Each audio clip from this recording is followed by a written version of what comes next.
Thank you, Mr. Chairman. I oppose a substitute amendment that would prevent the Department of Defense from continuing its collaborative work with the Department of Agriculture to provide biofuels for the military. The United States Department of Defense is the largest institutional consumer of energy in the world, and as we've seen in recent years, our global markets are volatile.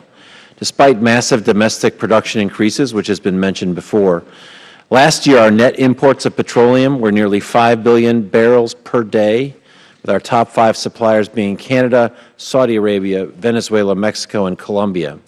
Just because the price of oil is low today does not mean it won't spike tomorrow and force military leaders to divert resources away from mission priorities.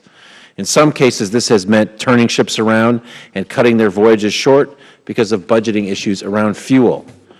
At a time when we face new and dynamic threats from non-state actors like ISIS and aggression from China and Russia, this inhibits our ability to provide for a robust national defense.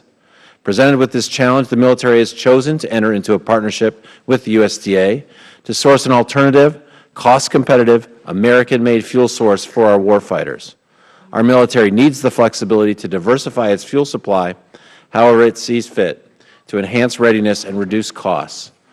I was a supporter of my friend Mr. Walsh's amendment to strike Section 311 of the bill to allow the Department of Defense to continue working with the Department of Agriculture to improve energy security and make our military a stronger, more effective fighting force.